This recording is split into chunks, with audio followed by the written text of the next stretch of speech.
Getting a seat at the council table has never been easy, but taking on an incumbent, well, that's extra hard. But Nikki Clarke, a former NDP candidate, was looking forward to the challenge. She was racing against Carolyn Parrish, a longtime Mississauga city councillor for Ward 5 seat. She filed her nomination papers on Friday, but on Monday was disqualified, and Parrish had a role to play in that.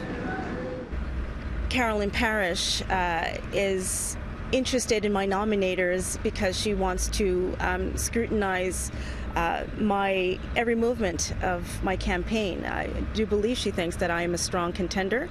Clarke, who ran in the last provincial election under the NDP banner, only decided to run for council last week. I was approached by members of the Black community and the Sikh community.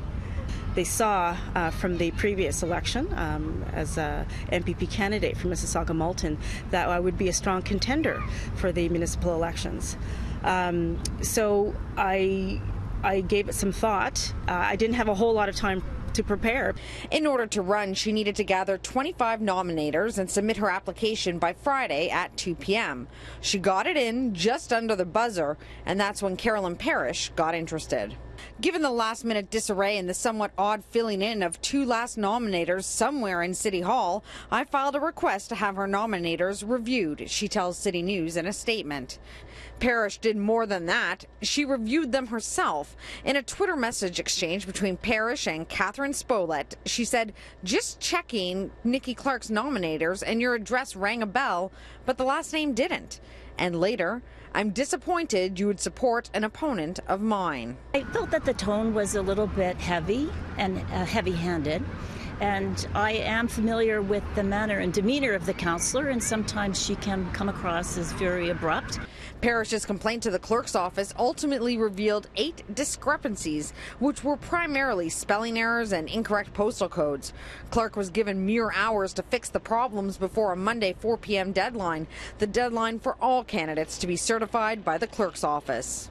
What was required of me to do was to go and locate the 8 endorsees and get them to fill out new documents with fresh signatures within 3 hours and 10 minutes. Do you think that was a reasonable amount of time? Absolutely not. But not everyone agrees. Deadlines are deadlines are deadlines. It's a rule, it's a law, and I think the bare minimum here should be that for heaven's sakes, you can get your nomination papers in accurately, on time, and you should expect nothing less. But Cosney, who teaches at Ryerson School of Urban and Regional Planning, says Parrish's actions, namely reaching out to a nominator, crossed the line. It's one thing for me to call, and let's just pretend, to call up someone's nominator and say, hey, maybe you don't want to support. That's a pretty slippery slope. Let's just extend that. You know, I don't think this person is really very great, and I wonder if maybe I might be able to persuade you with a little bit of whatever it may be.